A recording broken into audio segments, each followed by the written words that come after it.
Okay.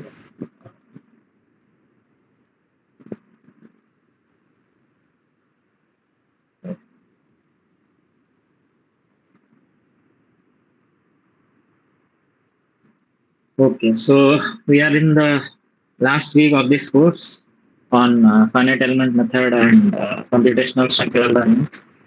So, as you know, this course is taught by Professor Manish Rikhande from Department of Earthquake Engineering, IIT Roorkee, and I'm your TA for problem solving sessions. My name is Syed Shabir Ahmad, and I'm from Department of Applied Mechanics and Biomedical Engineering in IIT Madras. So, till now, we had a like huge completion of syllabus, starting from numerical computations to finite element method in 1D, and then we also went. Uh,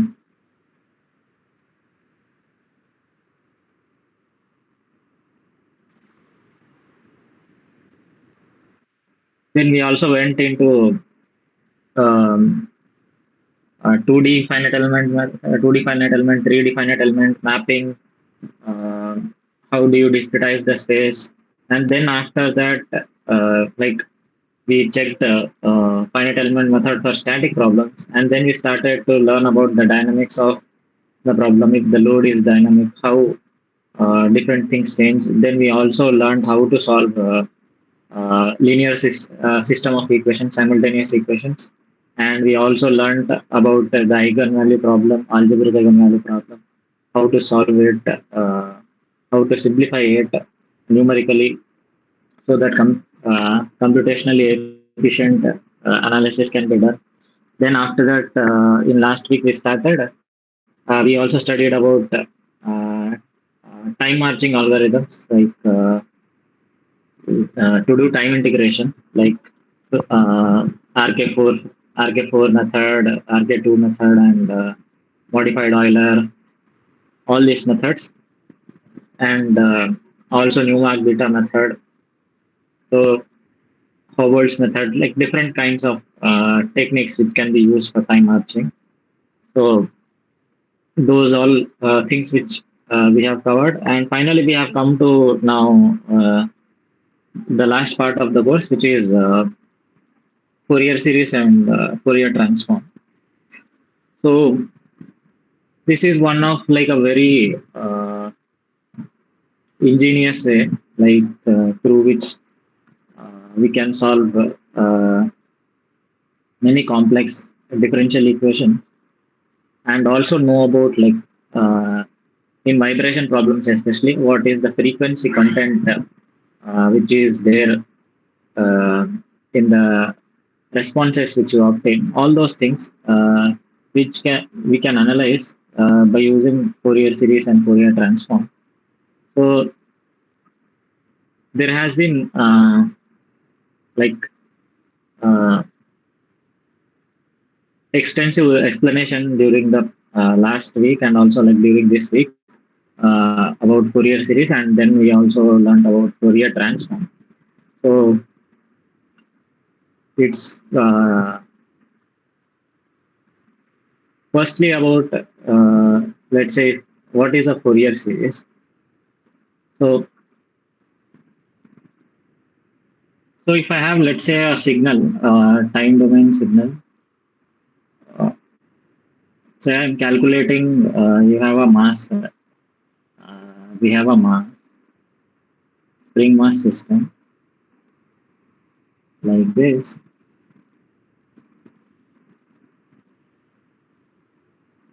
and you give some initial condition, like you drag this mass a little bit and leave it for oscillation, or let's say you can also apply force, some force, time dependent force, like time varying force to this mass, and this is the stiffness.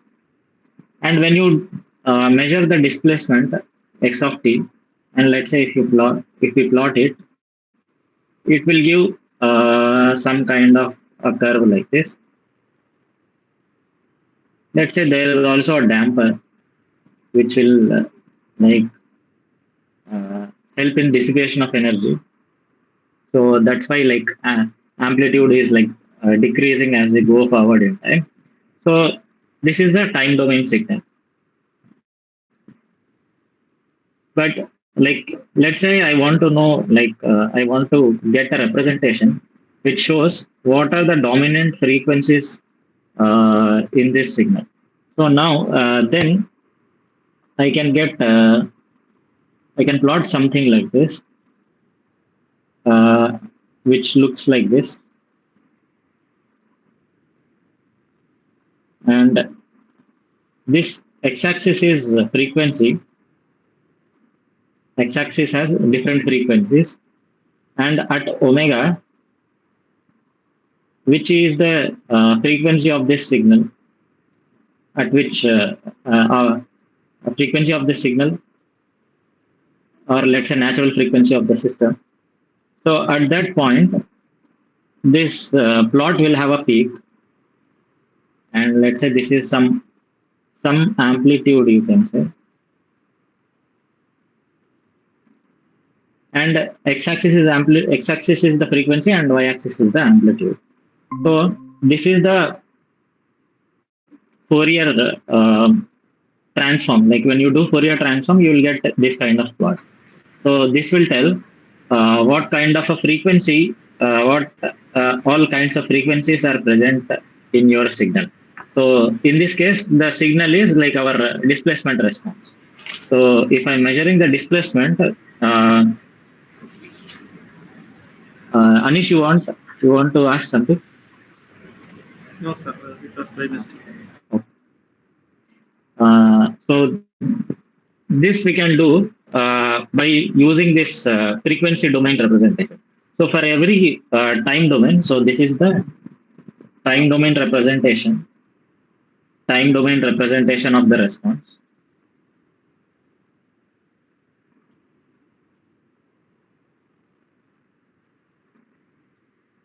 Of the response, and this is frequency domain representation.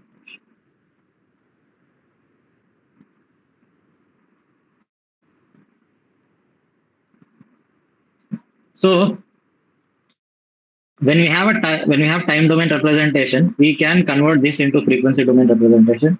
And if you have frequency domain representation, then you can from this frequency domain representation you can go back to the time domain representation. So we will see how we can do this, like going from time domain to frequency domain and then to frequency domain to time domain. Uh, the forward and the inverse transformation, how it can be done, that has been discussed like extensively throughout this week. So there are a lot of things when we deal with differential, like when we solve these our differential equations, like a lot of operations like convolution,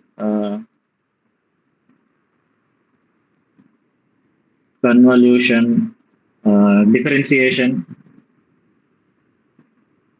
So these are extremely costly to do in time domain representation.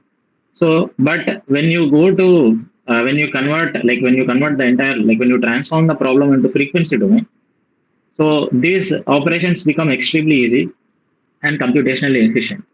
So that's why we need to study like how to do this frequency, how to get this frequency domain representation of any dynamic phenomena or like time domain signals, whatever. So just by looking at this signal, like if I have like this signal, I can say like this is my time period, and I can take one by time period. I can tell this is the frequency of this signal. But let's say you have some like your response has some random frequency, random signal like this, like which is generated due to some force or like some excitation.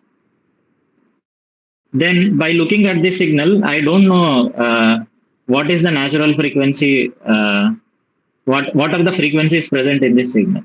So, but this signal, whatever this random signal is there, or not random, like, but you can say a zigzag signal is there. I can I can write this as I can write this as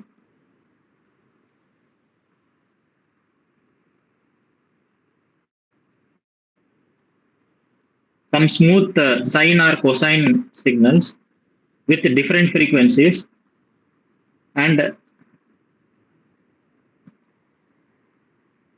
if I sum both of these, I'll get like lot of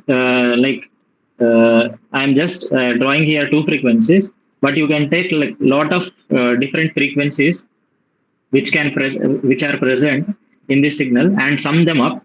You will get a signal like this. This is the signal. So we need to identify first, like, what are the frequencies which are present in this signal. What are the sine or cosine uh, uh, like decompositions that can be present in this signal. So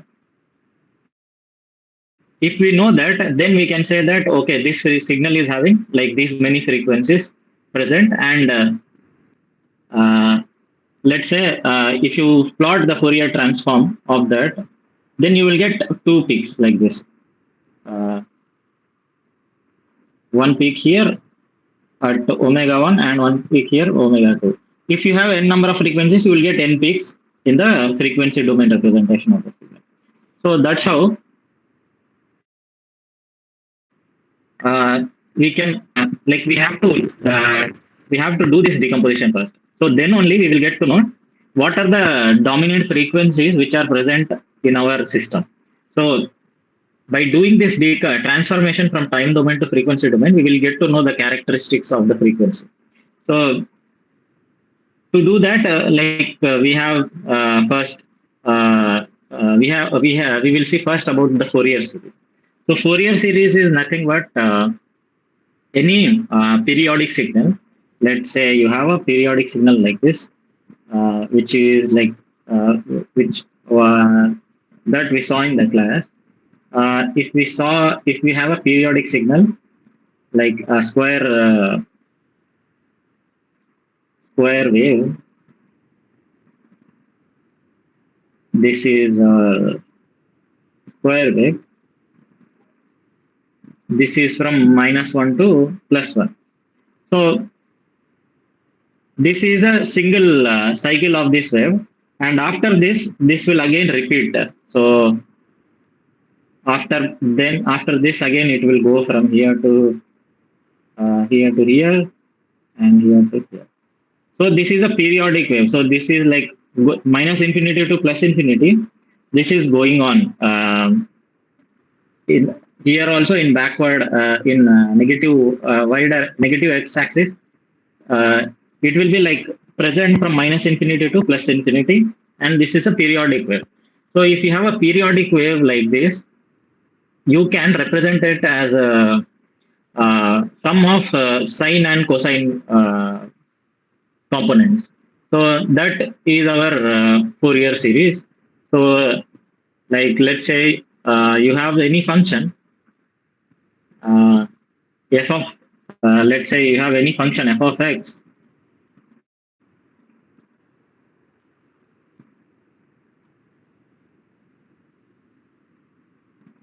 then we can write this function as a naught by 2 plus uh,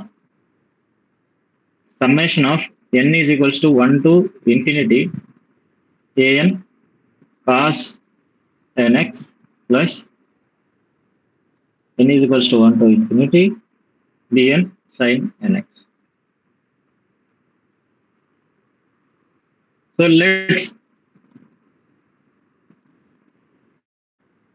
let's take this single wave, single period signal from -1 to +1.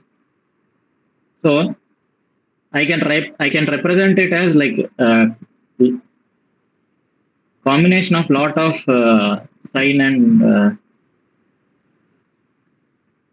cosine waves. So if I take infinitely many sine and cosine components, so this will go on like coinciding with this square wave as like it will almost uh, coincide with this. Like if my terms, like if I take n like very close to infinity, like if I take n uh, huge n, then this will the summation will go towards infinity.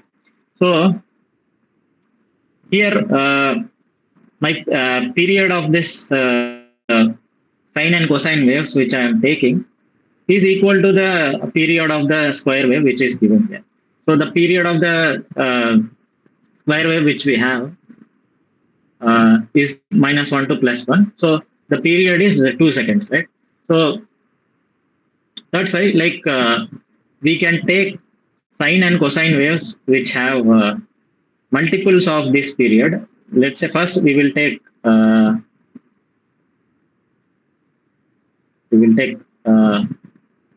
if my period is 2, then my frequency is like 1/2. So this is first, and then I will take multiple of this. So uh, if my period first, let's say I will take half, frequency is half. Then after that I'll take frequency as 1. Then after that I'll take frequency as 2. So like this, I'll take multiple components of sine and cosine, multiples of my time period which is present in the signal, and I'll like this I'll take infinite signals. So you will take low frequency to very high frequency signals and you sum all of them together. But before summing them, we are also multiplying them with some kind of constants here. So which are these constants or coefficients? So these coefficients have to be known before summing them. So you take this wave, you multiply with some kind of a naught or a1 or a2, multiply that. Like then the second wave you will take a2 and multiply with this uh, sine or cosine component. Similarly, till an you will uh, take the sine or cosine component and multiply with the coefficient, and after multiplying all of those with their corresponding coefficients, we will sum them up. Similarly, we will also do with the sine and the cosine, and we can also have some constant term which can be taken.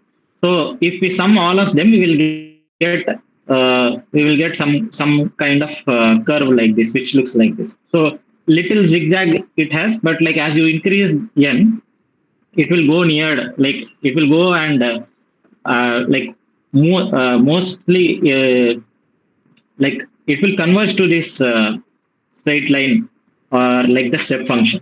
So that's what we will do. As we take more and more number of terms, more and more number of sine and cosine components, we will go closer and closer to the wave square wave which we want.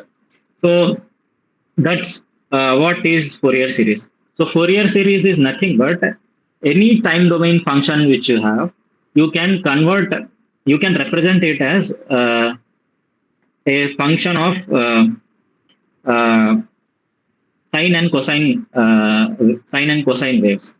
So if you have, let's say, uh, any random time domain data like this, which can be anything, you can, as I have said, like you can decompose it into uh, sine and cosine waves. And then, like if you take all of those sine and cosine components and sum them up, you will get this uh, final signal. So that's what we are doing. Like any time domain signal or any time domain data or any function, like not time domain itself, like it can be your x-axis can be x also. So you take and you can write it as any function. You can write it as a representation which or with sine and cosine components. So that's what is Fourier series. So for Fourier series, like as I have said, the function which you are uh, taking should be periodic in nature. So it should be like it should have a definite period like this. It should have a period, some kind of period like this. If your period is like if your function is not periodic, then you can't do Fourier series. So that is the basic requirement for doing Fourier series. So if your function is not periodic, then we do something called as Fourier transform. So Fourier transform and you can get Fourier transform from Fourier series. So that's what uh, we do in Fourier series. Like we can represent it as a sine and cosine component, summation of sine and cosine components. Any signal or any function can be represented as a uh, summation of sine and cosine components. So if we solve, if we can see.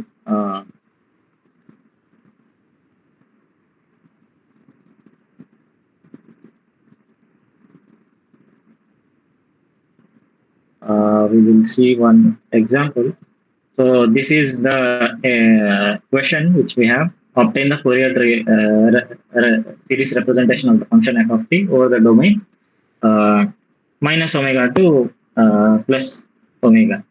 So if you draw this uh, sine square t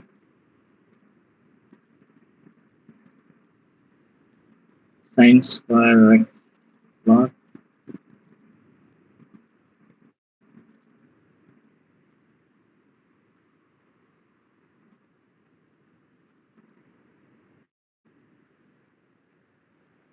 Let's take uh,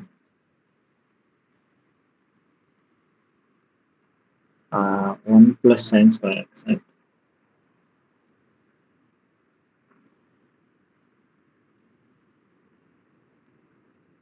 So if you plot this from minus pi to plus pi,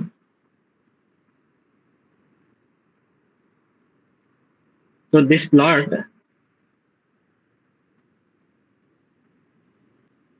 and let's say this is minus pi by 2, and let's say this is 1. So this plot will uh, look like this. It will start from here, it will go up to 1, 2, this is 2, this one is 2, and then pi by 2, this is this, and at pi, 1 plus sine square t will become 1. So this is how it looks. Uh, this is how it look like. It looks like. So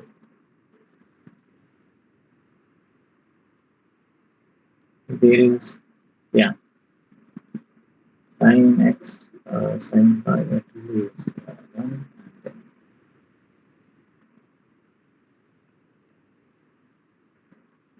Yeah. So this is how it looks like, and this is a like as I've said, this is a periodic wave. But the period which we are taking is 2 pi, which is minus in this is our single cycle here from here to here, and after this will repeat. So from minus infinity to plus infinity, this will be going on like this. So, but we will take this as one cycle, and uh, we want to use this period, and from this we want to give the Fourier series decomposition of this periodic wave, which is 1 plus sine square t. So periodic function 1 plus sine square t from in the time domain minus pi to plus pi. So in order to do that, we know we have to find out what are the coefficients, right? So we have seen, as I've already told, uh, this is our f of t is equals to any function can be represented by using this sine and cosine components, and bj is sine j omega naught t. And our time period is can be given by t naught is equals to here minus pi to plus pi, that is 2 pi, right? So pi minus plus pi is 2 pi. So total time period is 2 pi, and I can from that I can get omega naught as 2 pi by t naught, which will be equal to 2 pi by 2 pi will be equal to 1. So now I have to find out what is the what are the values of the coefficients first. So that is the main task which we have to do here. What is a naught, a1, a2, a3 up to a infinity, b1, b2, b3 up to infinity. So, but like we will take only finite representation. So let's just try taking up to n is equals to 2 we'll take. So for that we have to first find out what are the constants. So constants we can use this relation to get the constant, which is uh, aj is equals to 2 by t naught minus t naught by 2 and 2 t naught by 2 ft cos j omega naught t dt. And bj is equal to 2 by t naught minus t naught by 2 to t naught by 2 f of t sin j omega naught t dt. And a naught we can just get by substituting 0 here. So you will just get 2 by t naught minus t naught by 2 f of t dt. So these are my constants.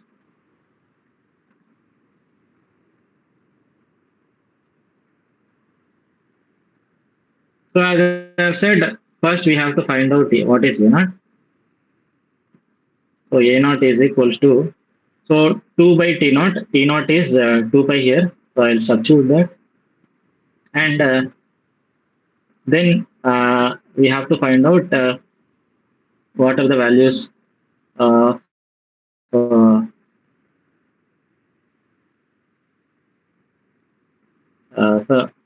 from this is from minus 2 pi by 2 to 2 pi by 2, and f of t is 1 plus 2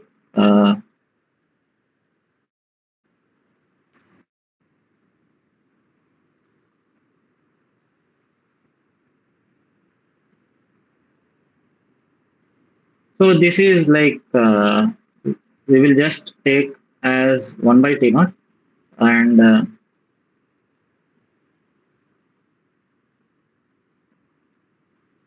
because we are here dividing it by 2, so that's why I can just avoid it. This is 1 plus sine square t and dt.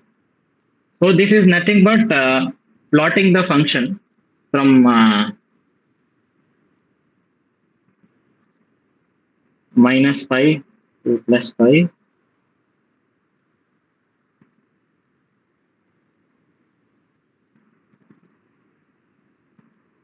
So you can see that this is nothing but area under the curve. This part is nothing but area under the curve 1 plus sine square t from minus pi to 2 pi.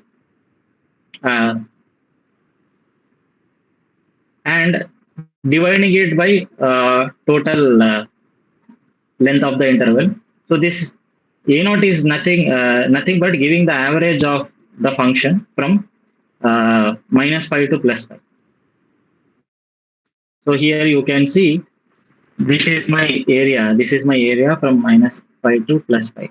So I'm calculating this area and dividing it by 2 pi. So a naught is nothing but my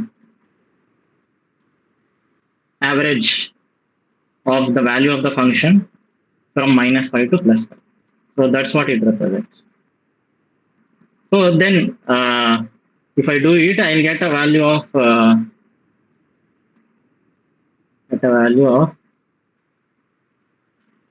uh, 3 by 2. So you can do the integration and find out, and applying the definite integral limits, we will get this as the value of a0. And then we have also a1, which we can find out by using this 2 by t naught, which is 2 pi, and again minus pi to plus pi, 1 plus sine square t, and because a1, I will have just j cos omega t, and j is just 1 here, and omega naught is 1, so I'll get cos t dt. Similarly, a2, I can get 2 by 2 pi minus pi to plus pi, 1 plus sine square t, and cos j is 2, and my omega naught is 1, so I'll get cos 2t. So you can see we are getting multiples as I go from a naught to a1 to a2. We are we are taking the multiples of our time period. So here it is 0 into 1. 0 into 1 will become 0. Here it is 2 into 1. If I take a3, I will get 3 into 1. So like this, you will get cos 3 instead of cos 2 t omega d, cos 2t dt, you will get cos 3t dt for a3. Similarly, like that, we are taking like components of like cosine waves in multiples of our time period. So we are increasing the frequency of our cosine wave in multiples of the signal which we have here, or the uh, function which is given here according to the period of the function. So similarly, we can also get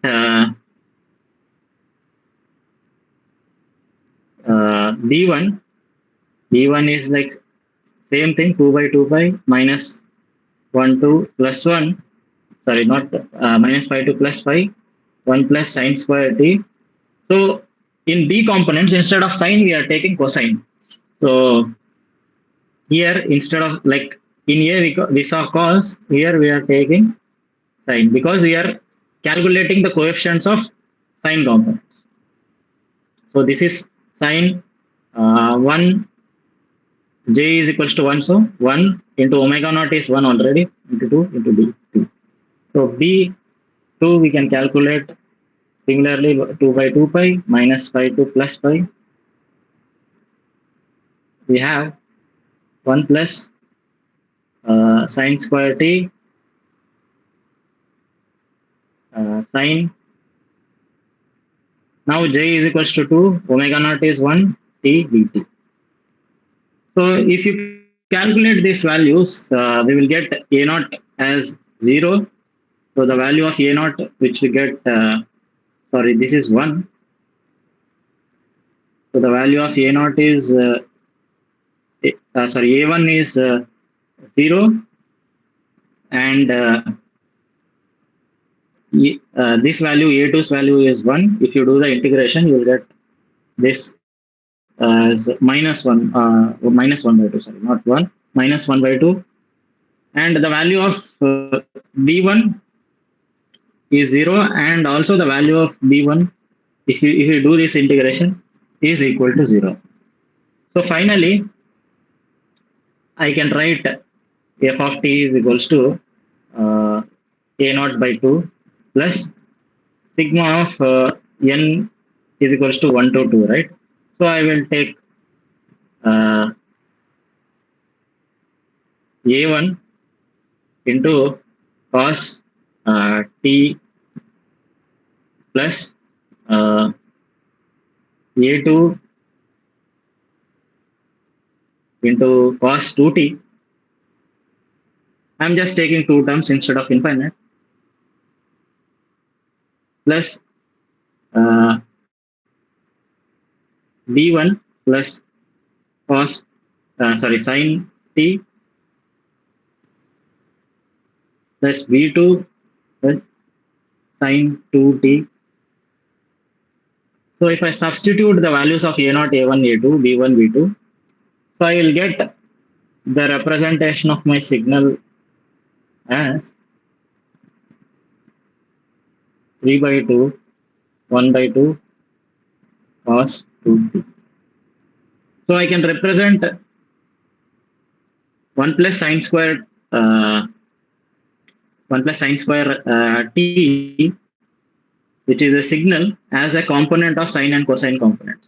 So anyway, this signal has a sine term, but it is squared. So instead of that, I just want, let's say, a representation which doesn't have squares.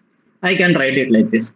In this, like, you can also like take cos 2t is equals to 1 minus sine square. Like if you put cos 2t is equals to 1 minus 2 sine square t, you will get again the same uh, 1 plus sine square t form. So like this, we can take any signal, or take any time domain representation, or a periodic signal, or a periodic function, and we can decompose it into uh, sine and cosine components, and write a representation which will be uh, helpful for like solving the differential equations, and also knowing the characteristics of the uh, equation, like frequency characteristics of the uh, function which we have. So, but this, as I said, like our function should be periodic. For Fourier series representation, our function should be periodic. Otherwise, it's not possible. So let's see one code which I got. Uh,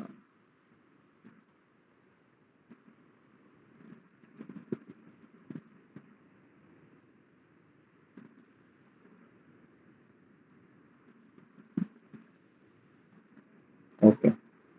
So this is a code which I have got. I have not written this code, but this, as I have this has like a is there is a website of Earth Sciences Engineering by um, Carlo Contaldi from Physics Department of some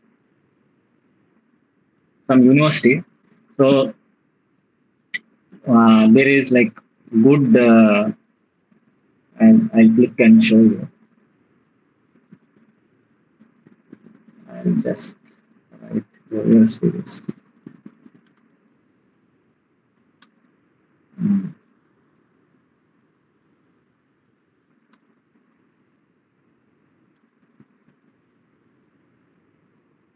yeah.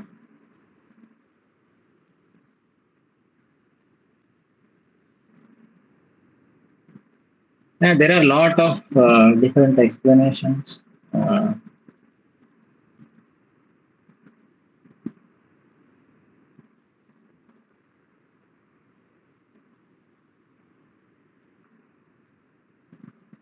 We just use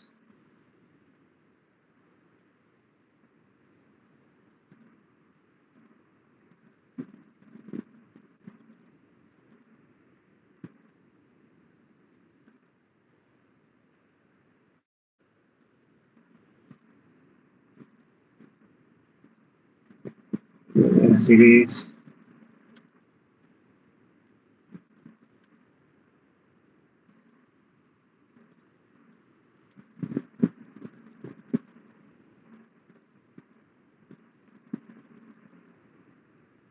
Yeah, this is the material.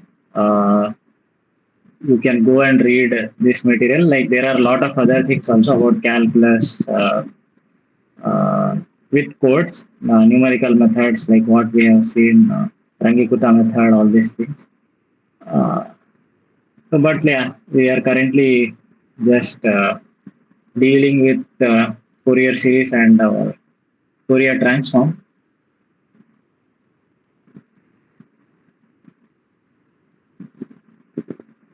So sequences and series. So this is the like a Jupyter notebook. Like you can do Python coding or like any other like Julia coding, whatever you want to do. But and also you can write beautiful explanations to your code, like with the equations, like rendering properly in a beautiful way, so that like if you explain to some class or like if you want yourself to make notes with the code with equations and all. So then you can use Jupyter Notebook. It will help you to do this like beautiful comments and explanations. These are called markdown sheets. So if you want, like, you can look at it. So this is the Fourier series, right? So this is the Fourier series which we have seen. So we basically uh, Fourier series enables us to represent periodic functions. So as I've said, like the function should be periodic as infinite sums. So it represents functions as a sum of weighted sine and cosines. So weighted means like this an and bn are weights. So it represents all the functions as some weighted sum of sine and cos functions. So and then like sine and cos functions are orthogonal set. Like that is another like explanation which you can take. But yeah, so like like this you can like visualize like as you are writing a vector representation of some point. So when you have, let's say, any vector, you can represent it as like x component and y component, like that, right? So x component, y component, and z component. And we know that unit vector along x and unit vector along y and unit vector along z are orthogonal to each other. So that then only we can write uh, or then we can write them as like any vector as a any vector as a representative or decomposition of orthogonal vectors. So similar to that, functions also can be represented as a decomposition of orthogonal components. So sine and cos are orthogonal components because you take if you take uh,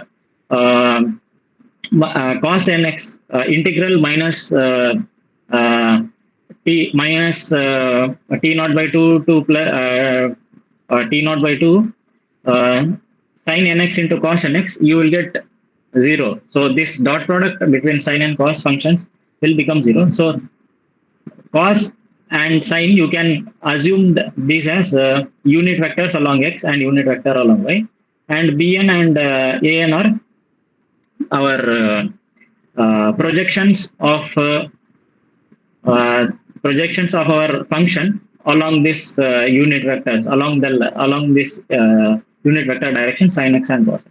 So you can draw parallels between vector representation for this orthogonal decomposition which we have. So as I said, we have to find out what are the constants, coefficients a naught, an, and bn.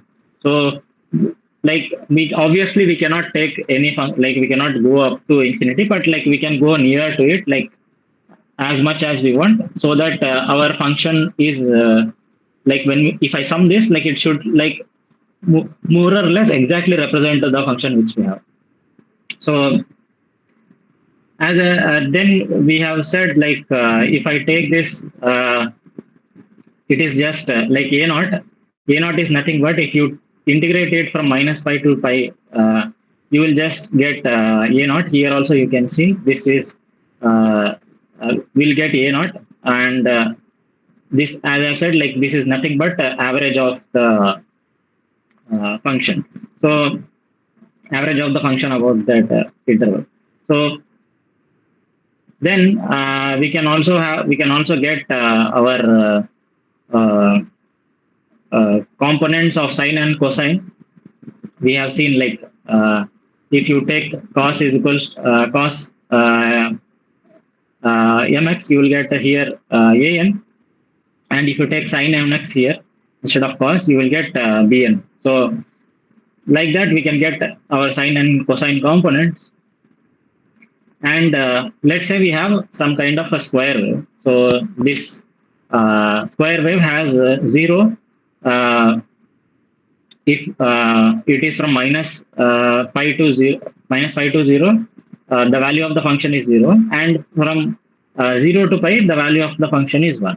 So if we plot this function, it will look like this. So this is a square wave. This is the function which we have defined for plotting the square wave. Obviously, if I want to plot something in computer, I have to take some points, like some number of points, and at that point I will plot the value of the function, and I'll connect all those values. So I am taking 1,000 points between let's say minus 10 to plus 10. This square wave will, because this is a periodic function, it will go from minus infinity to plus infinity continuously. So, but here we have this is the period which we have. So this is minus pi to plus pi. So from minus pi to 0, this is 0, and from plus pi to 0 to pi, this is equal to 1. So this is the wave which we have, and we have to decompose it as sine and cosine components. So then like we can define these functions. So sine and cosine components of the Fourier series, like you can define like this. It will give the sine term and the cosine term for like if you have cos 1, then you can just give 0 here, because like here we don't have this function. You can see here this function from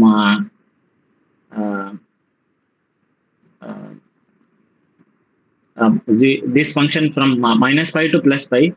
This is a odd function.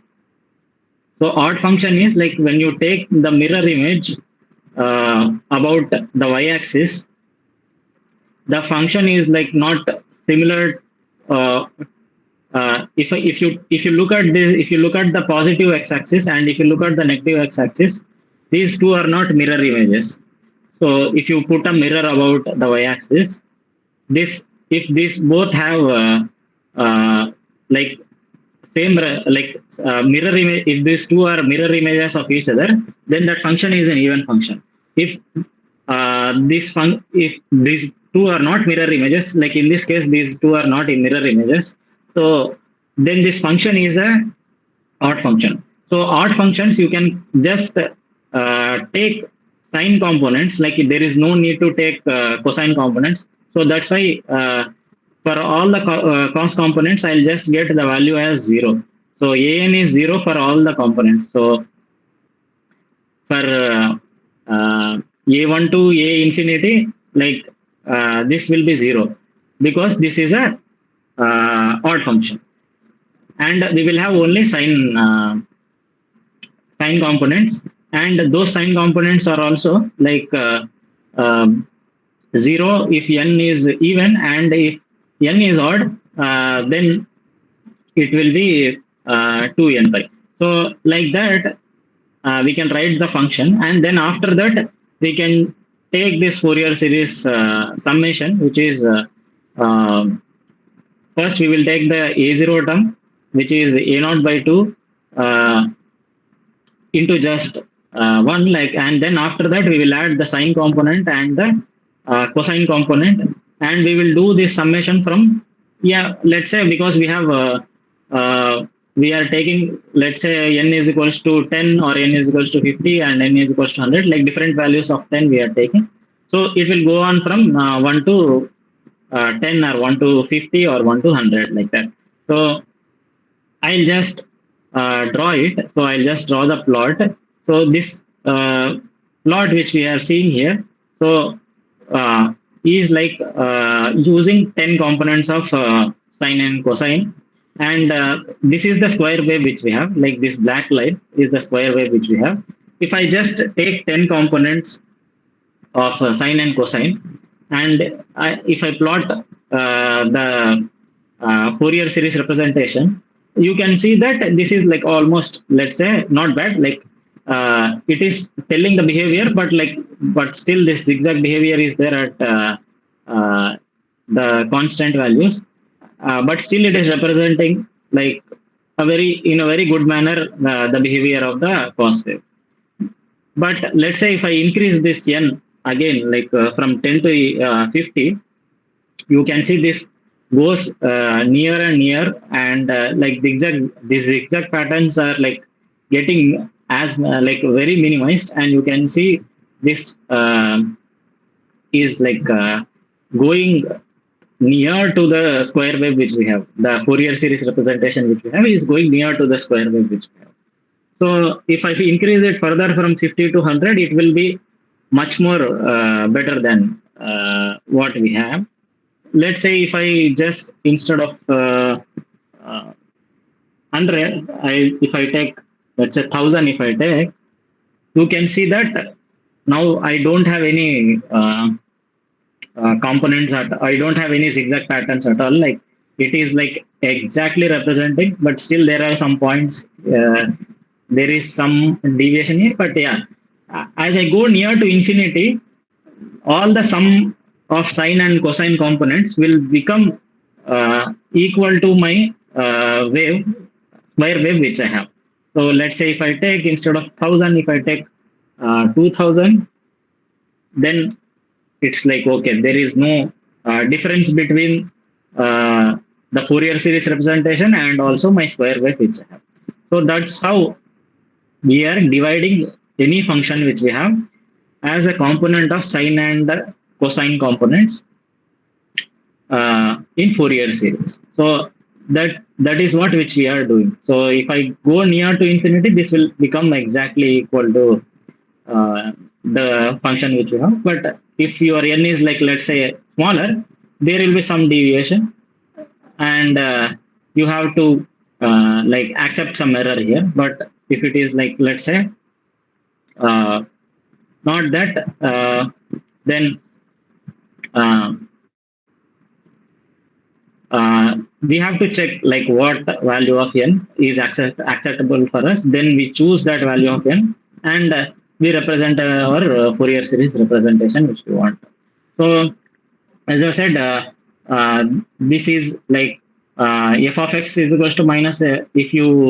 If f of x becomes equal to f of minus x, then the function is a even function.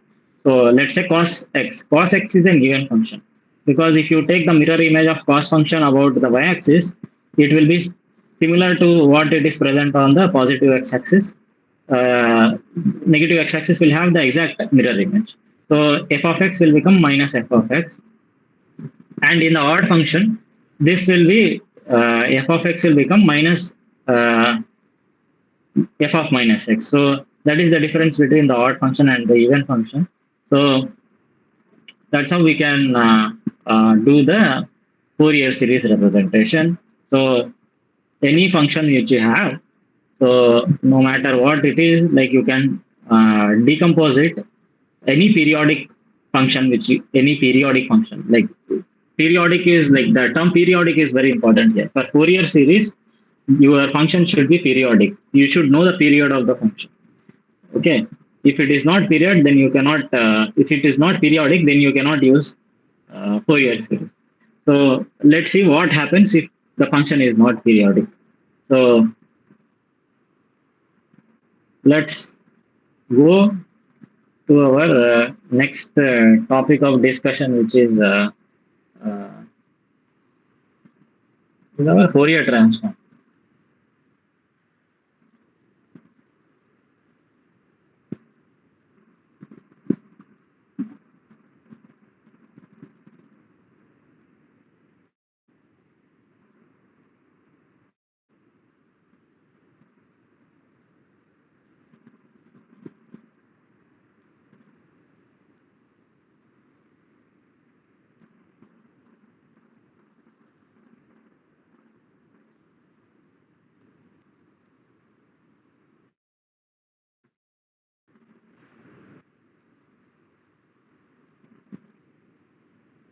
So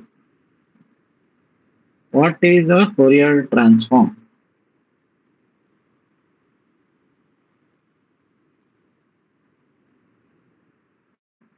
So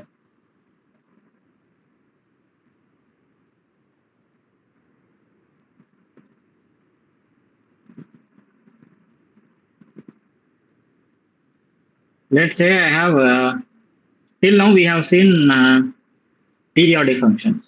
Let's say you have some kind of function which is not periodic, like this.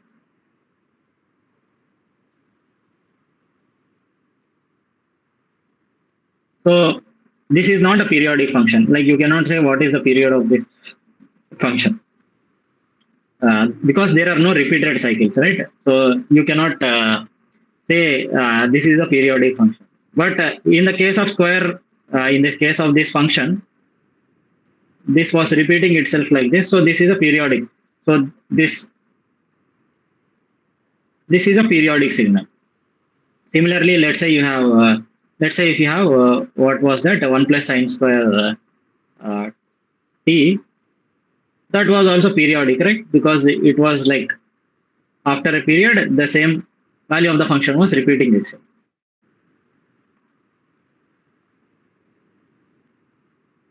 But here, this is a aperiodic signal. So aperiodic function.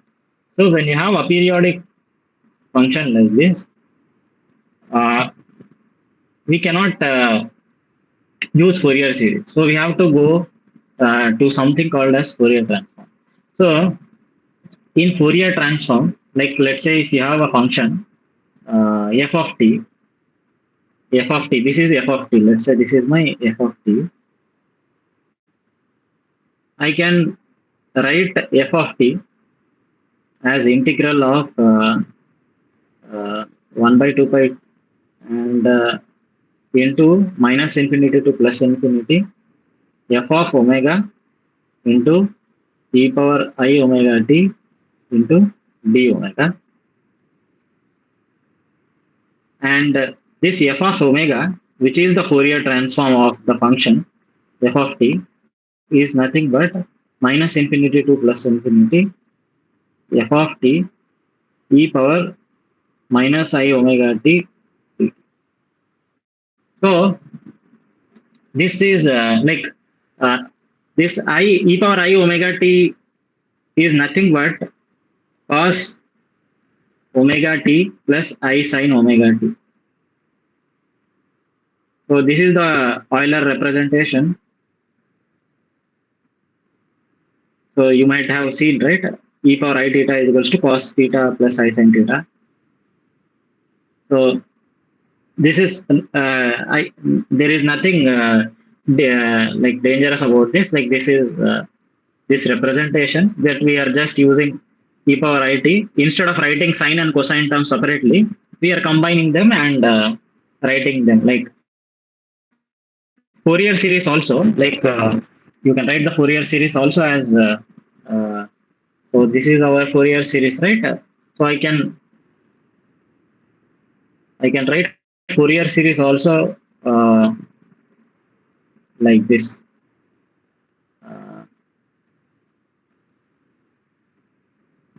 j alpha j f of t is equals to j to infinity alpha j into e power I into uh, I is imaginary here j omega naught t. Okay, so these two things are same. These two things are same. So instead of writing sine and cos terms separately, I'm just using this Euler formula and you writing the Fourier series in a simple manner. So alpha j is nothing but like some combination of a naught, a1, a2, a3, aj. So that if you do, you will get it. So that is the different representation of Fourier series. So this is a similar thing. So the Fourier transform of any function, like if you have a function f of t, you can get by multiplying this with e power minus omega t and integrating it from minus infinity to plus infinity, you will get the Fourier transform of the function. And if you want to get uh, if you want to get a function from the Fourier transform from its Fourier transform back, then you can use this, which is inverse Fourier transform. So this is the inverse Fourier transform. This is inverse FFT. Sorry, this is inverse Fourier transform, not FFT. This is inverse Fourier transform, and this is my forward Fourier transform. Forward Fourier transform. So here I am taking a time domain signal. I am taking a time domain signal f of t, and I am converting it into frequency domain. And here I am taking a frequency domain representation of some signal and I'm converting it back to the time domain, which is inverse Fourier transform. So, so what this represents is nothing but if you have if I take f of t,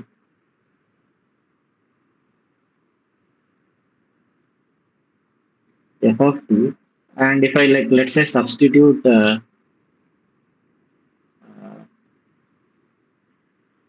of omega into and our cos theta plus I sin theta or cos omega t plus I sin omega t d omega.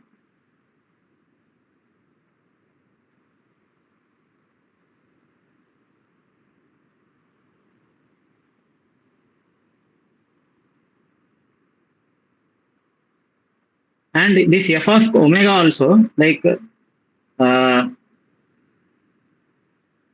let's say I'll just write this as f of omega into cos omega t plus 1 by 2 pi into integral I f of omega into sin omega t d omega and we are also d omega. So you can see that this is like similar like Fourier series, but in Fourier series we were taking the functions, we were taking our this summation. You can just write it as uh, this integration. We can write it as summation, right? Like there is no problem. Uh, like this, I can write this like this. And this I can write as f of omega into cos something. So f of j omega j into cos j like this. So integration is nothing but summation in discrete data.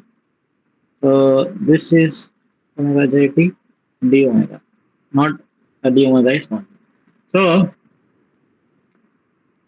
Fourier series is Fourier transform is also doing the same thing as Fourier series. Like it is decomposing our signal into multiple sine and cosine components. But the difference is, in Fourier series, the sine and cosine components have the frequencies which are multiples of our time period of the function which we already have.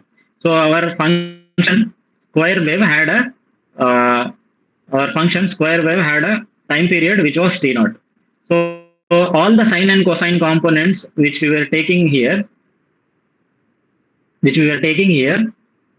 have the frequency in multiples of the function which we already had. So initially the frequency of the function which we had was 1 by t naught. So we were taking our cos and sine terms in multiples of this only. So 3 by 1 by 2 naught, 1 by t naught, 2 by t naught, 3 by t naught, like this. But when I don't know what is my t naught, so in Fourier series, I don't know what is my t naught. Sorry, in Fourier transform, like if my function is not a periodic function, or let's say you can call it as a periodic function, you don't know what is the time period, right? So you don't know what is the time period. So and in the during that time, what you can do is like what we do is like we take all the frequencies possible. Like just uh, instead of taking just frequencies as multiples of 1 by t naught, we will take all the frequencies uh, like small frequencies. Let's say if you just if let's say this is my signal, right? This is my aperiodic signal.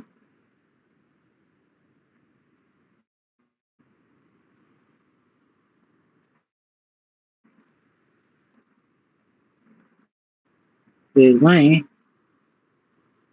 aperiodic signal, something like this.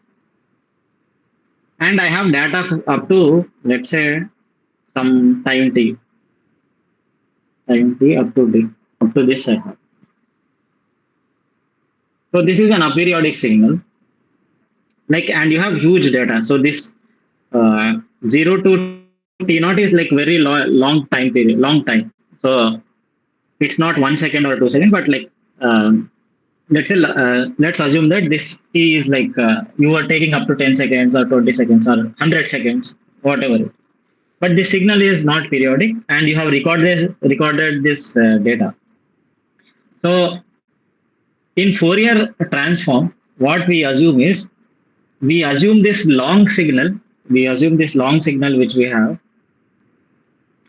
Uh, we take this as a periodic signal, and this time period of this signal, like you take a periodic signal, you take a periodic function, and you assume periodicity here. So we make this aperiodic function into periodic function, a periodic function into a periodic function, by assuming that our period is t here. So our period is t. So since this t is very high,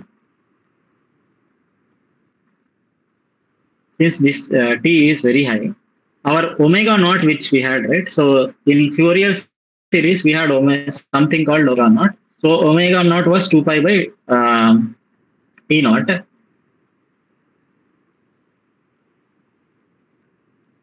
So here this frequency, or like omega naught, let's say we take omega naught, because this t is like very long, this omega naught will be very small. So because this t is large, this omega naught is very small. So due to that, what happens is we get like smaller and smaller components of omega naught. So like we take from uh, here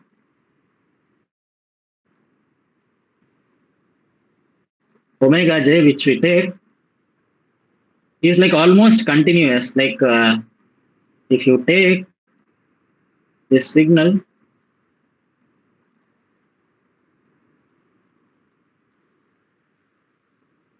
let's say if you have a periodic signal and you draw and you take the FFT, yeah, you take the Fourier series. Let's say you have a periodic signal,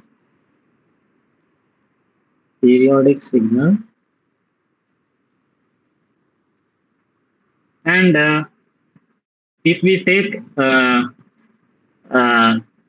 Fourier series, Fourier series of that function, Fourier series representation, and if we plot, let's say what are that alpha j values. So because f of t was what f of t is equals to omega j, f of t is equals to j is equals to 1 to uh, alpha j e power I j omega naught t. This was our Fourier series, right? So in uh, Fourier series, we are taking first we'll take 1 j naught, and we will plot the what is the value, and we will plot what is the value of alpha j. So I'll plot what is the value of alpha 1 first.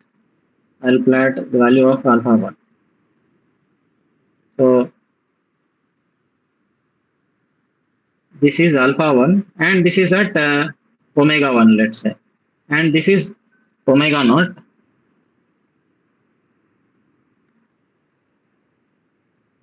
There will be some value, and then after that we go we take, right, so we take sorry, this is 0, and this is omega naught, and then we take 2 omega naught, and we'll plot what is the value of alpha 2, and then we can also plot, let's say, alpha 3 by taking 3 omega naught. So of these are my coefficients of the terms uh, e I j omega naught t. So these are the coefficients coefficients of decomposition.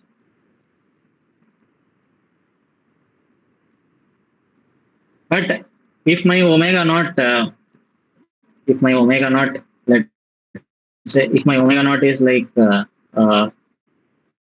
like very small, if my omega naught is very small, so then what happens? Because my time period is like very high, then what happens is your omega naught will become like, let's say, will go near zero, right? So if your omega naught is like very small, it will go near zero. Then if you take uh, then if you take again then if you take uh, 2 into omega naught, this will also be, because omega naught is already small, if you multiply it with 2, then it will be also like, let's say, a small value only. So like that, if you multiply it, you will get some uh, something like this, like very very near values for all. Let's say you are going from 0 to infinity, like this. So if you join all these values, of the coefficients, you will get some curve like this. Okay. So this is our f of omega, or you can also call this as the Fourier transform of the aperiodic signal. So that's how this is the difference between Fourier series and Fourier transform. So Fourier transform, we take the entire signal, whatever which we have, the entire length as a period, and try to get discrete Fourier, the Fourier series for that. And if you just plot the coefficients for all from 0 to, let's say, infinity, there the values will be very near to each other because omega naught is very small, and you can get a continuous curve like this. And whenever, let's say, whenever, and like whenever you see a peak, whenever you see a peak in a Fourier transform, if you have, let's say, just if you take, let's say, a sine wave,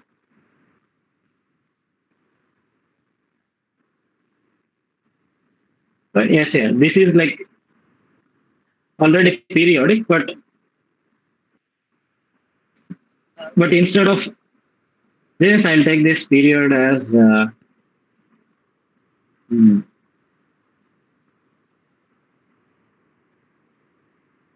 instead of taking this as the period, I'll take this as the period. And if I draw the Fourier transform,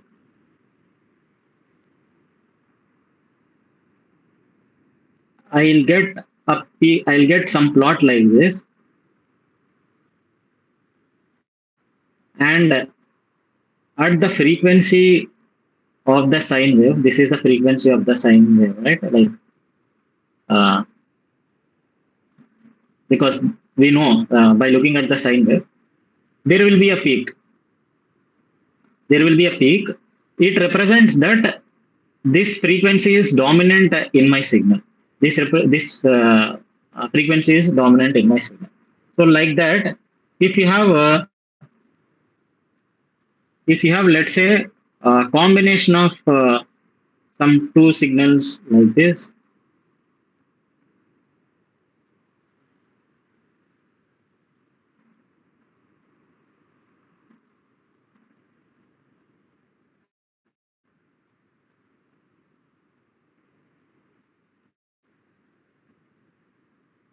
by looking at this, we can tell this is a periodic wave, but we don't know what are the frequency components are present. If you just do a Fourier transform, you will get a curve like this. So, and this is omega, and this is f of omega, and this is these peaks represent what are the frequencies. Let's say this signal has two sine waves with frequency omega 1, and other sine wave is frequency omega 2, and both are summed up, and we draw this function. Let's say this is sine omega 1 plus sine omega 2. This plot is sine omega 1 plus sine omega 2. But when you get data from, let's say, a response or a response from some structure by using sensors, you don't know, right? Like you don't know, like it doesn't look like a sine wave also, but you will get some curve by reading the data with the help of a sensor. You will get some curve. From that curve, we want to know what are the frequencies dominant in that curve. So if you take this data and you do the Fourier transform of that, you will get a curve like this. From that Fourier transform curve, we can tell that these two frequencies are dominant in my signal. So this this thing is like very extensively used in lot of fields, like from vibration and also audio processing and also signal processing. So lot of different things. Let's say there is lot of noise in your audio, so noise filters are there, right, in our headphones or like different things. So what they do is, like, basically they take the Fourier transform, and from that Fourier transform they will see what are the different frequencies present in the signal, and they will remove all the unwanted frequencies which are present in that signal. And by doing that, we get the denoising of that, and we will study it. And let's say if you want to find out natural frequency of the structure, or let's say some load is applied on the structure and you want to find out what are the displacement characteristics of the structure. You want to know in what frequencies the structure is like vibrating with a very high amplitude. So those all things we can do by using Fourier transform, and like by taking the frequency domain representation. But in order to take the frequency domain representation, we can do the Fourier transform and get it. So this is our let's say we'll take an example and we'll see the code. So there is a lot to understand. I have just explained uh, what I can understand in the small time which I have. But let's look at this. Let's say you have so this representation this. If I go from integral to summation, this is known as discrete Fourier transform. Okay, so this is continuous, and like if I go from uh, integral form to summation form, this is known as discrete Fourier transform. And discrete Fourier transform is the thing which we use always in our computers, because computers cannot do continuous Fourier transform. Discrete Fourier transform is uh, a very useful tool. So we will see. Uh,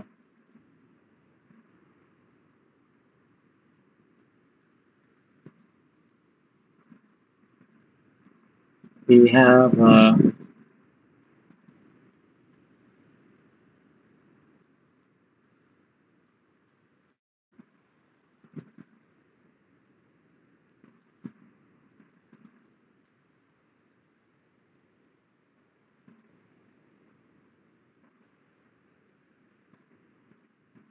yeah.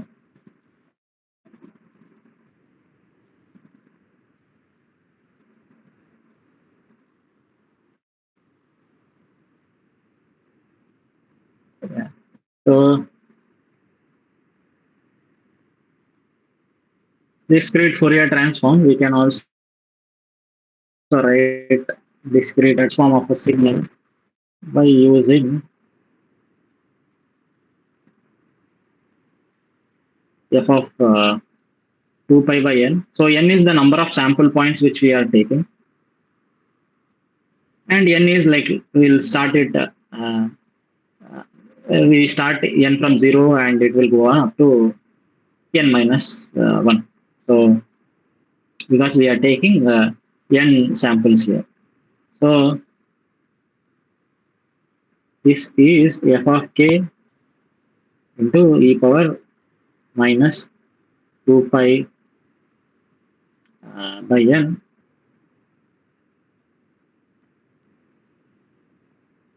So this is nothing but our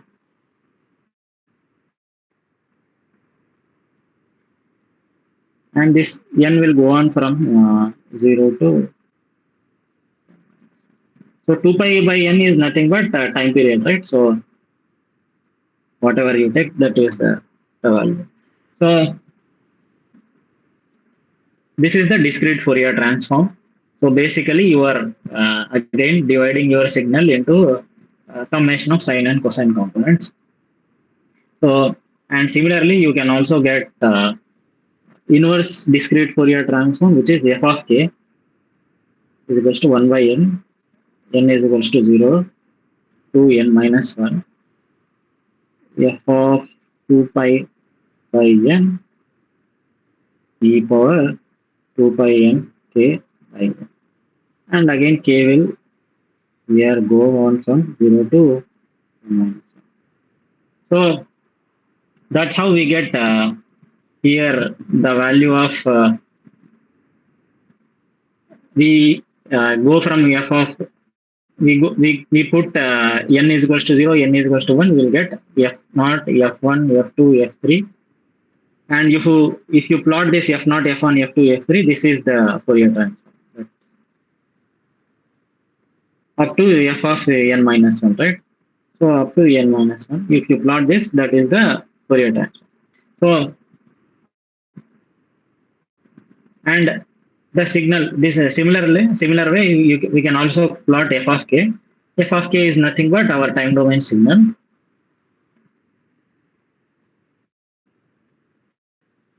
So I plot from n is equals to 0 to n is equals to n minus 1. I'll get some signal. So discrete values I'll plot, and I'll join all those discrete values, and this will give some smooth curve if my time interval is like shorter. So that is what discrete Fourier transform is. And let's look at how we can do the discrete Fourier transform of the data. So there is a function, let's say f of x is equal to 2 sin x, and we have to sample the function at let's say pi by 5 interval. This is because I want to do the discrete Fourier transform. So if I take just f of x and uh, if I do like this minus infinity to plus infinity, uh,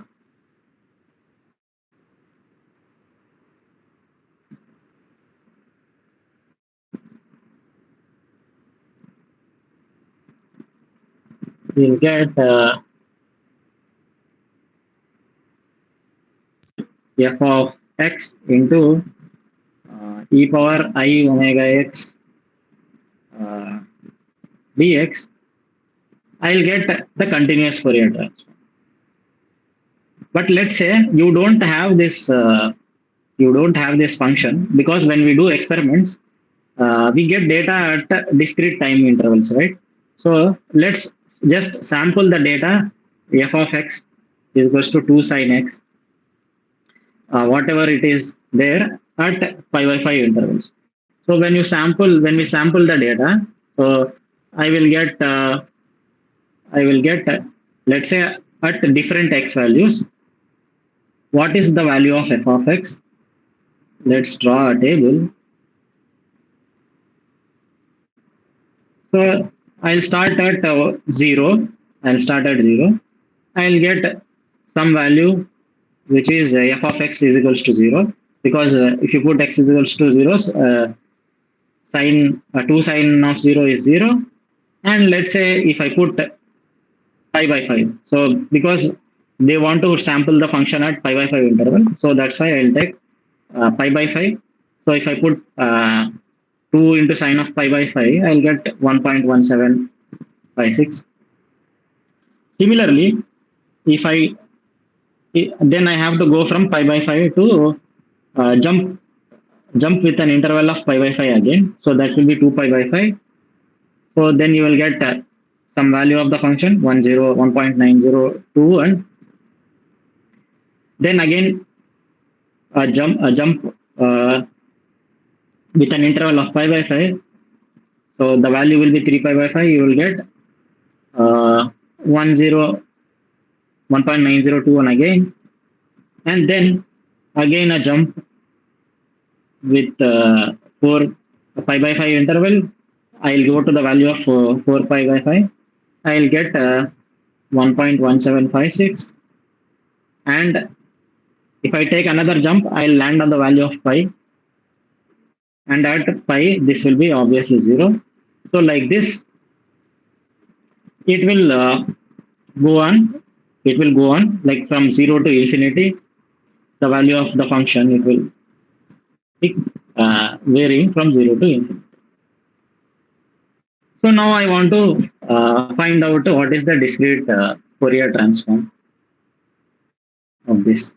So as we have seen discrete Fourier transform here, this is the uh, formula.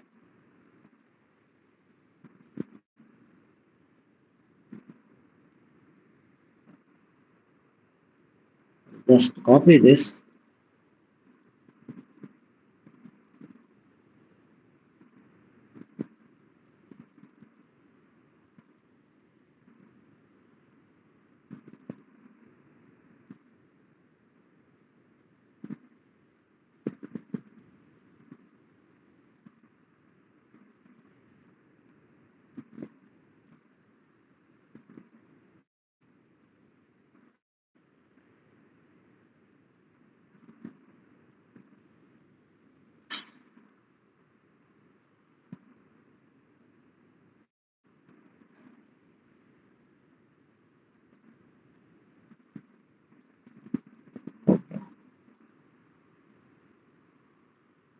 So this is my function.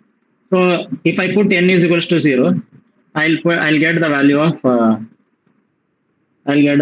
f of 0, and f of 0 is nothing but, if you put again n is equals to 0 here, n is equals to 0, if you put, we will just get k is equals to 0 to n minus 1, and this will be f of k. So f naught is nothing but values of the value of the function from, let's say, I am just taking it till pi. So how many n I have, how many values I have? I have 1, 2, 3, 4, 5, 6. So 6, n is 6 here. So because I am taking 6 samples. So I have 6 samples. So n is equals to 6. So this will vary from k is equals to 0 to 6 minus 1 equals to f naught.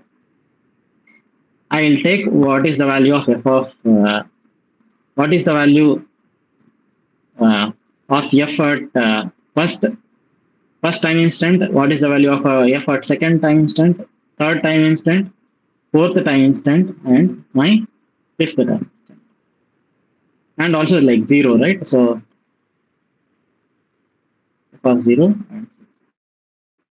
So these are all the values, right? F of 0, f of 1, f of 2, f of 3, f of 4, and f of 5. So I'll just sum that. And let's say f of f1. So if I put n is equals to 1 here, so I will get k is equals to 0, n minus 1, f of k into e power minus I 2 pi. Instead of n, I am putting 1, substituting n is equals to 1, and I'll get n here. So n is nothing but 6, so I can write it as 6. So now I can get this summation as f naught into e power minus I 2 pi, k is equals to 1 by 6 plus f1 e power minus I 2 pi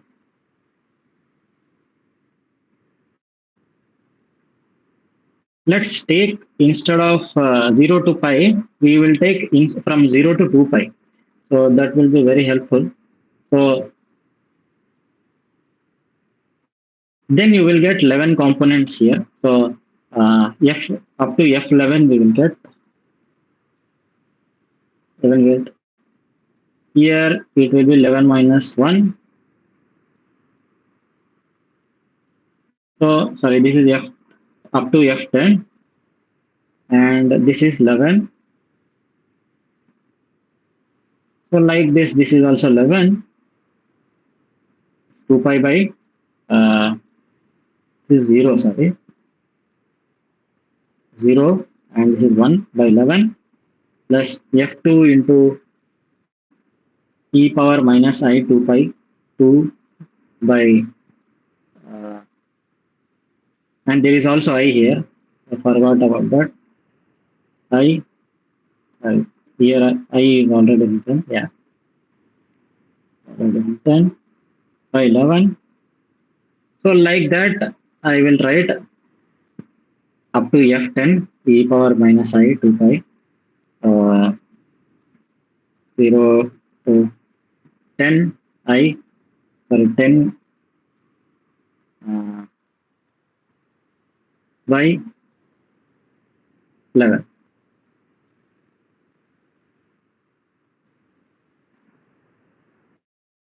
So n is already 1. And f2, similarly, I can take f naught into e power minus I 2 pi 2 into 0 into I by 11 plus so on f11 into e 2 pi into 2 into 10 by 11. So like this, I can calculate all the values of F0, F1, F2 till F11, and I'll get the discrete Fourier transform of the function which I have, a function which is given here. So which is 2 sin x. So whenever we have whenever we are doing some experiment, we are getting some value of the response like this. So your sensor will record the data at some time interval. So sensor will have some sampling frequency. So here the sampling frequency is 5 by 5. So according to that, it will sampling period is 5 by 5. Sorry, sampling time interval is 5 by 5.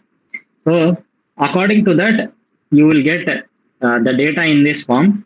So like you can like save it in a XLS file or a CSV file. So and using that data, we can do the Fourier transform of it. And after doing the Fourier transform, you can plot all the values of f naught, f1, f2, f3 up to f11 like that, and you will get the Fourier transform curve or the frequency domain representation of the signal. So this is what we are doing here basically. So and this is how we do the discrete Fourier transform. So and discrete Fourier transform, like whenever we want to do discrete Fourier transform, you can see that for each term we have to we have to do n summations and also n multiplications. Okay, so here you can see 0 to n minus 1, right? So 0 to n minus 1 summations are there, and also multiplication with e is also there. So basically we have uh, 2n, right? So uh, total summations and total multiplication for each f value is 2n. And if I have to calculate n such values, that is from f0 to fn, f0 to fn minus 1, which is our f10 here, then this whole computational calculation will be having 2n square multiplications or 2n square calculations, mathematical calculations. So because this was a very short signal and we had only 10 sample points, this was easier to do. Like computer can easily do it, but when we have when we have data from some sensor, this that will have, let's say, some 1,000 points or some million points. So if you take that data and if you want to do a discrete Fourier transform of that, you will get let's say some 1,000 points if you have. So the computational complexity is O n square, so order of n square. So if you have let's say 10 cube, let's say 1,000 samples, then the number of our the number of calculations which are needed to do the discrete Fourier transform will be 10 into 10 to the power of 2 into 10 to the power of 6, which means like approximately million calculations we have to do. But let's say if I have around let's say if I have million samples of million samples in the time domain data which I have, then if I want to do the discrete Fourier transform of it, I'll get 10 to the power of 12 computations, or like trillion computations I have to do in order to get the discrete Fourier transform of the signal. So you can see that the number of calculations which are required to do the discrete Fourier transform becomes extremely huge if n is like increasing. If your n is like very large, this will be very hard for the computers to do these calculations. So that's why to do that in a very To do that in a very fast manner, people came up with this algorithm called fast Fourier transform. Fast Fourier transform is nothing but discrete Fourier transform, but done in a very intelligent way, such that the computational complexity is decreased. So when we use the fast Fourier transform, the order of computations reduces from uh, n square to n log n. So n log n is like obviously lesser than n square. So we are like hugely reducing the number of computations required to do the discrete Fourier transform by using some clever techniques. Like if you want, like you can go and read. So about the fast Fourier transform, but whenever you just go in the computer, like you don't need to write any code for that, because like there are a lot of inbuilt codes in MATLAB or Python, so which already give what a predefined function. Like you can take your data and you can just use that function. It will give you a fast Fourier transform. And whenever we use fast Fourier transform, it is nothing but an intelligent way to compute discrete Fourier transform, such that we are reducing the number of calculations required to do the discrete Fourier transform. If my number of calculations are number of calculations required to get the Fourier transform is reducing, it means that time required by the computer to solve the problem is also reducing. The more number of the computations, the more the time taken by the computer to give the result. If the computations are less, then the computer will give you the result in a very easier manner, or like in lesser time compared to what you do using discrete Fourier transform. So the fast Fourier transform is nothing but discrete Fourier transform done in a very intelligent way. So this is an algorithm. So the fast Fourier transform is an algorithm, and this is also like most known as the most important algorithm of our times. So most important algorithm which has been proposed in the entire human history, you can say. So this fast Fourier transform, he has like, as I have said, like Fourier transform has its applications in signal processing, in sound processing, and also in vibrations, and lot of other fields. So like whenever you see some kind of function, you can use Fourier transform and you can decompose it into various frequency components like we saw. So, and that is a very important information to have. So have you seen the videos which I have sent you, which I uh, I put it in the chat, right? I have put two videos, I think. Um, uh, those are very interesting stuff to know. So during the Cold War, so what was happening was like uh, after the first and the Second World War. In the Second World War, like obviously, U.S. dropped atomic bomb on Hiroshima and Nagasaki. So then, due to the damage it caused, like they had to like somehow stop this destruction happening again and again. Like, and they wanted to stop uh, further making of these bombs, like the bombs which they used. So US and like some other countries, they came together and like they told, okay, we will stop making the nuclear bombs, and let's stop this, and we can just somehow make the world a better place. Like it will cause huge destruction. Probably like if you get even more powerful bombs, like you can like destroy whole countries or continents by that radiation of those bombs. So, but USSR said no,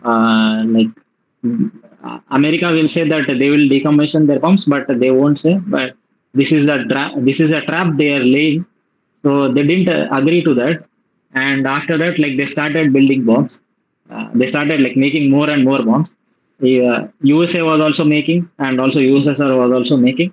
And during the Cold War, like they were testing these bombs like heavily, and they were testing these bombs whenever like previously when they were testing, they were detonating the bombs openly in the atmosphere. So if they detonate the bomb openly in the atmosphere, the radiation will spread to like a very big area, and it will cause damage to all the flora and fauna and also the people living there in that area. So I think in 1950s or like in 60s, America tested a bomb, and the US tested a bomb, and it spread across uh, like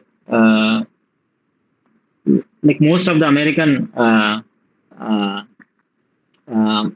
west coast, west part of America, and also some of part of the radiation also went to Japan, and like lot of people had to suffer because of that radiation. So then they came up again, and they wanted to somehow stop this destruction in 1959. Like they conducted a conference in Geneva, and they told, okay, like let's stop this, but somehow like they wanted to check each country, like how like they wanted to put a check on each country. Like America is going to put a check on USSR, and the USSR is going to put a check on USA, like such that they should not they should not be testing further nuclear weapons. So they wanted to form a international organization which does that. So which prohibits that. So and then like people what they did was like people started, instead of detonating the bomb in open atmosphere, they started to detonate bombs in water, and also in underground. So uh, they like went into deep into the earth and like detonated the bomb such that if you like test the bombs like that, like the nuclear weapons like that, so the radiation will not spread to like huge areas. So and that's how like if there is no radiation spreading in the atmosphere, like it will be difficult to also know if they have tested or not. So so and that's why like this detonation from atmosphere to earth happened, and people wanted to somehow identify these testings. So we have seismographs. So whenever like there are a lot of equipments around the world, so which measure the tectonic movements or the earthquakes of the earth. So when we hear about earthquake of magnitude 6 or 7, so there is some equipment like called seismographs which are measuring this measure tectonic movements of the earth. So using that signals, like if there is a detonation of some kind of weapon or a nuclear weapon in the uh, earth's uh, underground happens, like you can also record those signals, because it will vibrate the surroundings, right? Like whenever you detonate a bomb, it will vibrate the surroundings, and the waves will travel through the earth, and you can record those signals just like you record the earthquake. So but you want to differentiate what is the what is the uh, what is the signal which is occurring because of the earthquake, and what is the signal which is occurring because of the nuclear bomb. So earthquake will have some kind of different frequency, and the nuclear bomb's detonation will have some kind of different uh, frequency. So in order to differentiate that, so whenever you take a seismograph and record the data, so you will get a time domain signal, just like some random signal. And if you do the discrete Fourier transform of it, you will get what are the frequencies present in that signal. So if we don't know what are the frequencies present in the signal, we can't identify what is the vibration which is causing because of the earthquake and what is the vibration which is causing because of the nuclear bomb. Because like in Earth, like there are like 300 earthquakes happening daily. So most of them are not like as destructive as like as we hear in news, but like there are 300 earthquakes happening daily. So you will have continuous some vibrations in the Earth. So seismograph will have continuous data which is it is recording, and somehow like if you someone detonates a bomb, you want to identify what is the frequency which is happening because of the bomb and what is the frequency because of the earthquake. So they like these two guys, uh, Cooley and Turkey. So Cooley was a engineer in IBM and Turkey was a mathematician. So they came up with this algorithm to do the discrete Fourier transform in a very intelligent way. So earlier, if you had in those times, like uh, if you had some signal and if you wanted to do the discrete Fourier transform, it would take around 3 years to just do the discrete Fourier transform by those computers. But then after coming up with this algorithm of fast Fourier transform, the problem which they had to solve in 3 years became possible to be solved in just 30 minutes. So that was the difference it brought. So the fast Fourier transform hugely revolutionized the world, but it was not like very useful to stop the nuclear rest because like by I think 1965 this was supposed. By that time, like lot of countries like started building them. Like even though there were sanctions, people started building because they wanted to protect their own countries. Like India itself had their own nuclear program. So we also uh, tested 2 times in Pokhran. So we know that. So but still, so a lot of testing happens. Like some countries like North Korea, they still do, but we can we like Iran is also trying to build its nuclear arsenal. So they are trying to do it, but this is not just useful for identifying this signals. Fast Fourier transform is also, as I said, you can use it for signal processing in various fields like audio processing and also like image compression. In image compression, also we can use Fourier transform.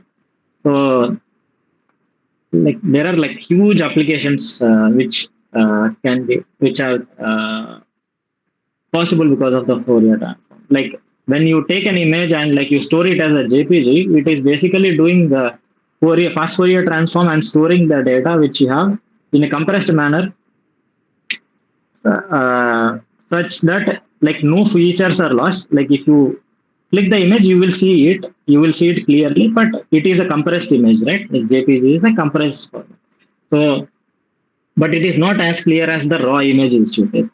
So when you we take raw images and it will be converted into JPG, and JPG is something which we use in daily life.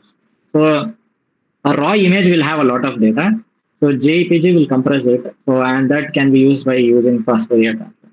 So in lot of fields, this algorithm is used, and like this is like as I've said, this is one of the most important of algorithm of all times. Like it revolutionized uh, computational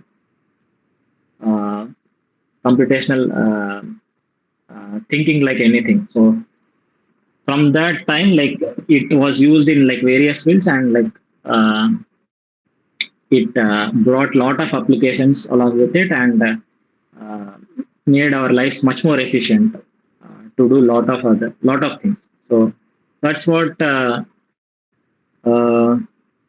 Fourier transform, fast Fourier transform is. So fast Fourier transform is our like a very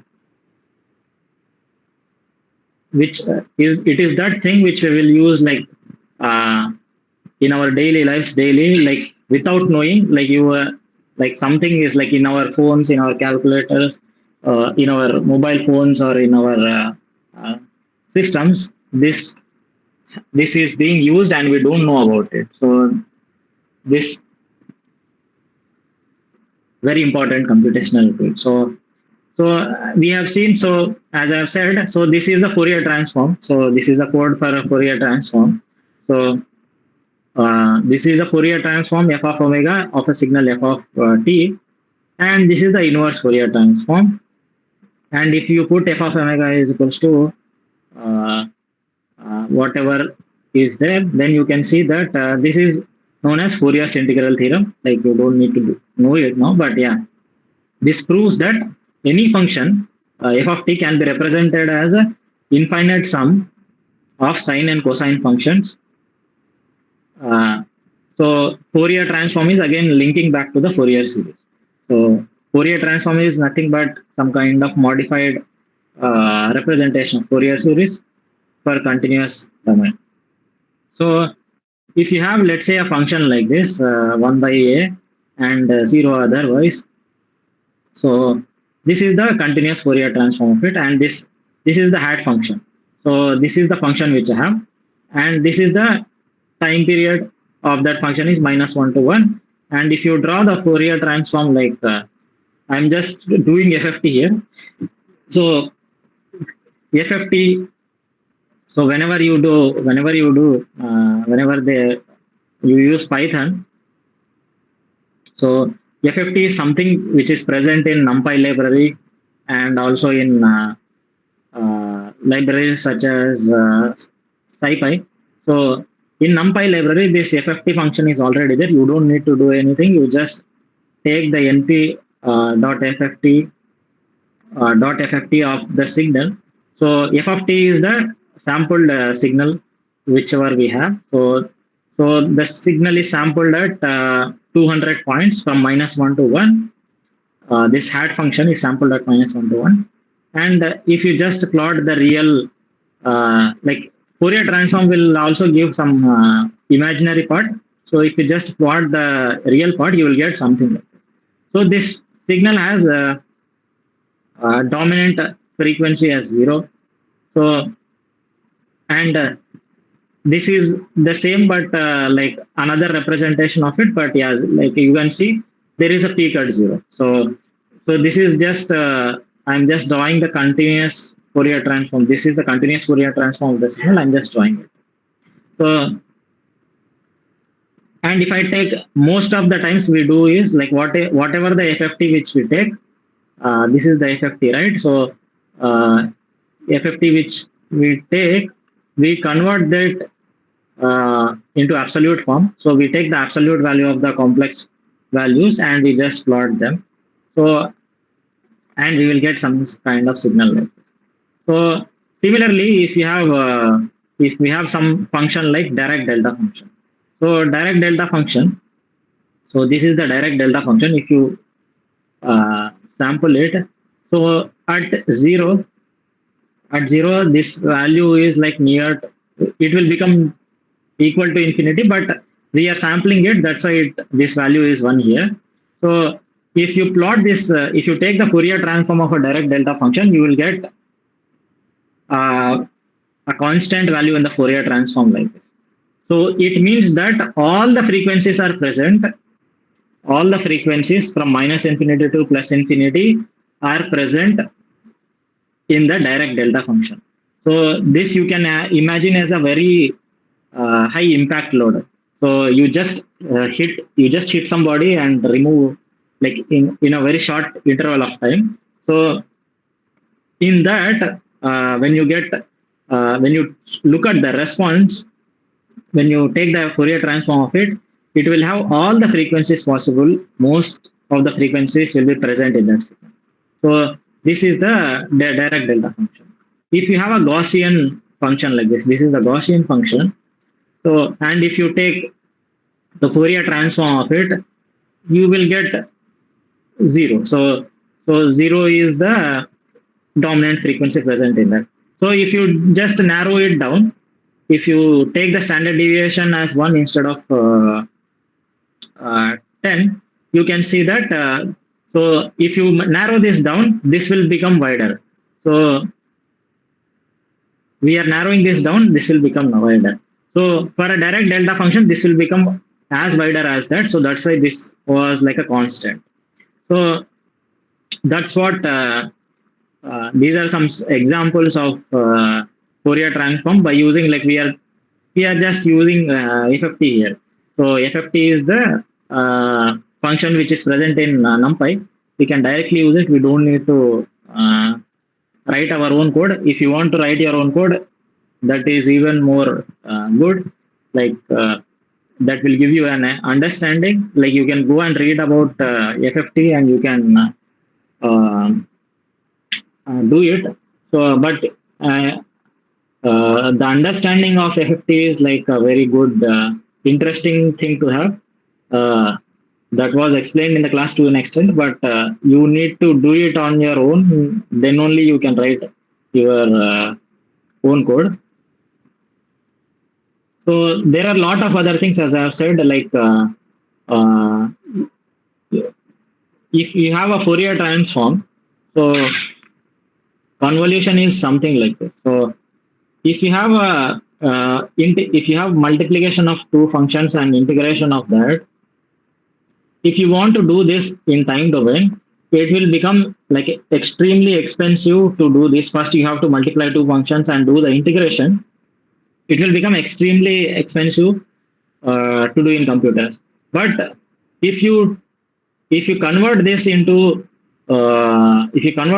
frequency domain, instead of taking this a and b in time domain, if you convert them into frequency domain, and that means if you apply Fourier transform to this, you can get just you can see that if you just multiply the Fourier transform of the first function and second function, you will get you will get the required result.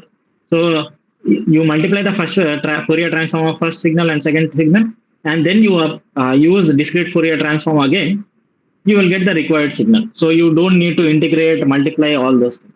So because we already have FFT, which slows down the multiplication, slows or fasters the computations, and then we can use it. So like that. So in derivatives and integrals also we can use this. So, and we can also, like, there are many other cases like solving the differential equations. There also it can be used. So that is the thing which we have discussed in this week: Fourier series and Fourier transform. Very important thing to understand, but it's like slightly difficult. But I have sent you the video. If you want, I have sent you those videos. You watch it. Those are like very good visual representations of what happening in Fourier series and Fourier transform. So you can learn from them. So any doubts?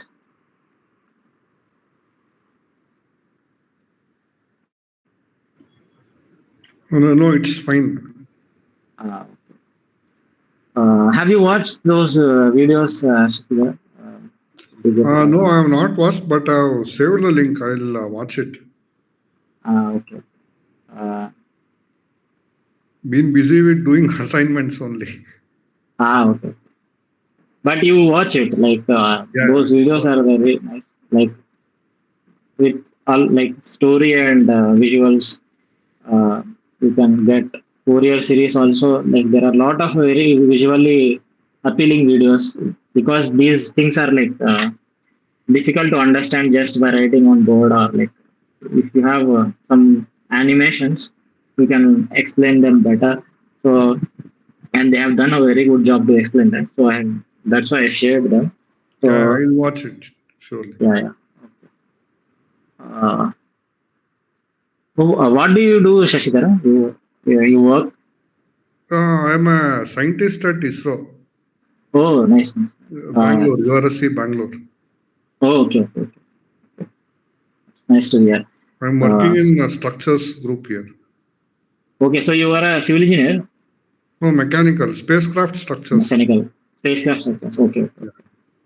So you might be you are like working in the simulation groups or I'm in the design. design group. Okay, Yeah. okay, okay, okay. That's nice to hear. Okay. So okay, so this we will have one revision session on Thursday. I think the same time, 7 to 9 p.m. We will see what all the things which we have covered in the course before your final exam. So we will touch upon. So I have planned like I will take a problem. So uh, and I will explain how we will use finite element and also how we use this time marching schemes and get the response.